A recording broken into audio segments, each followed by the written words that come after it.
Se não quisermos ter estas experiências, basta vivermos longe, distante uns dos outros.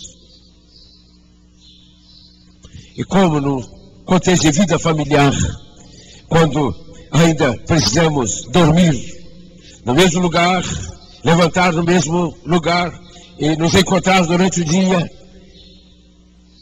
quanto ocorre isto de ira? E entre os casados, onde parece que se tem mais direito de irar.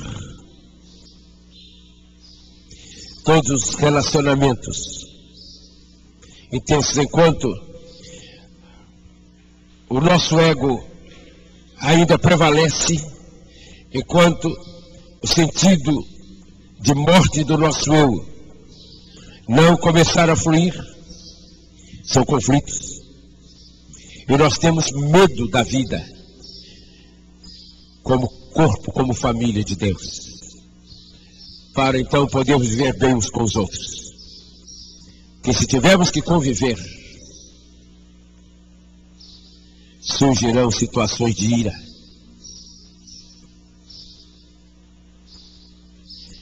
E à medida que elas permanecerem, o ódio cresce e diz: Senhor, para que não deixemos o sol se pôr sobre a nossa ira. Certamente o que ele está dizendo não é simplesmente que a gente tem direito de nos irarmos às 6 da manhã e guardarmos o dia inteiro até às 18. Não se pôr o sol sobre a nossa ira, é que nós devemos livrar dela imediatamente. Porque se preservarmos isto, a destruição entrará dentro de nós. As áreas onde existem mais manifestações de ira, de agressão, é entre irmãos da mesma família e entre casais. E, na sequência, isso deveria nos viabilizar a uma vida de família de Deus, mas nós temos medo. E então o novo mandamento não flui nunca.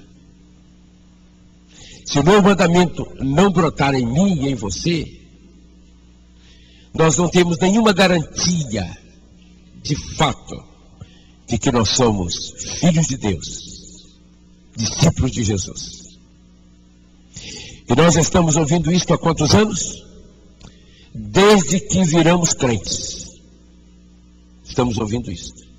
Mas é como se Jesus nunca tivesse nos dito isso. Ou seja, ele está dizendo isso com os outros, não comigo.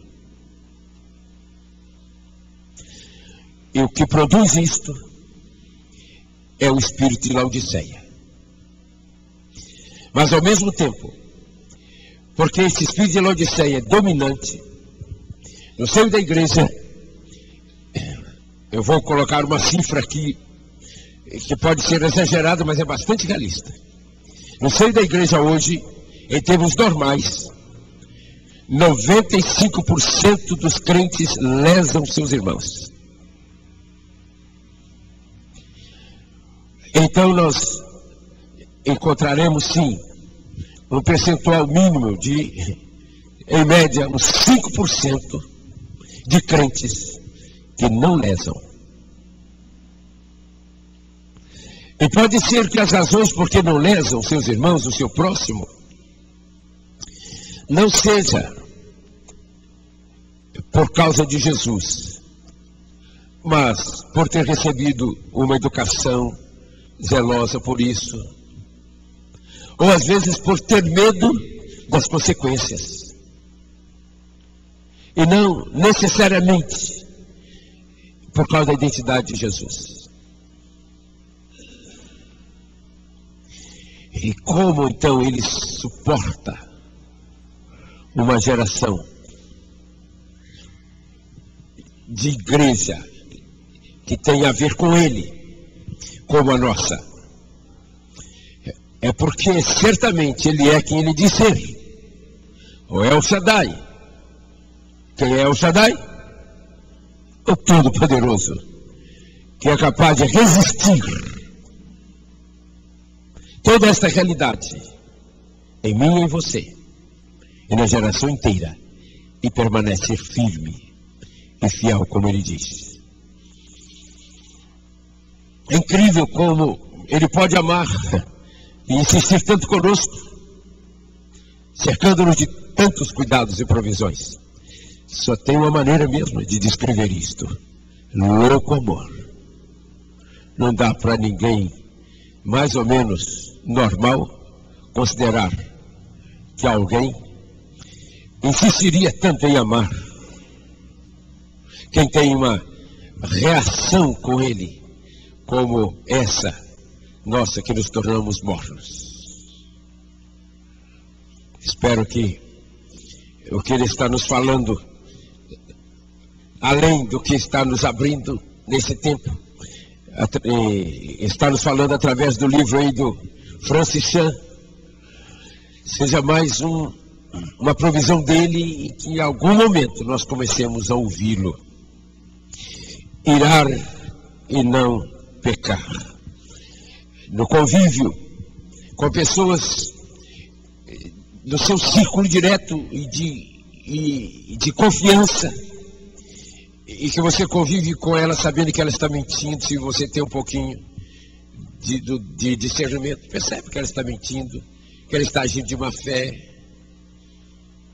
Você sabe que não é verdade o que ela está dizendo, e passar isto anos.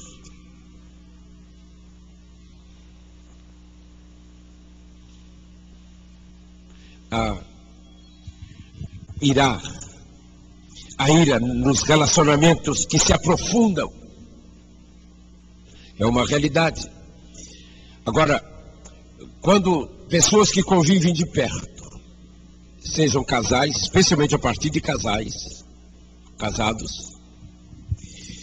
e irmãos consanguíneos que estão crescendo ainda juntos, enquanto crianças, pré-adolescentes e adolescentes, que não têm reações que demonstram indignação, uma vez ou outra, isso não é todo dia, onde não tem reações, alguma coisa está errada. As pessoas não estão sendo elas mesmas, e isso no casamento é uma desgraça. Porque a pessoa que não é ela mesma, no relacionamento do casamento, para evitar conflitos, para evitar desentendimentos, ela vai trazendo sobre si um fardo, uma carga. E ao mesmo tempo, ela não consegue ajudar o seu cônjuge naquilo que ele necessita crescer. Ou não consegue ajudar o outro. Há uma passividade que é tão destruidora quanto a ira.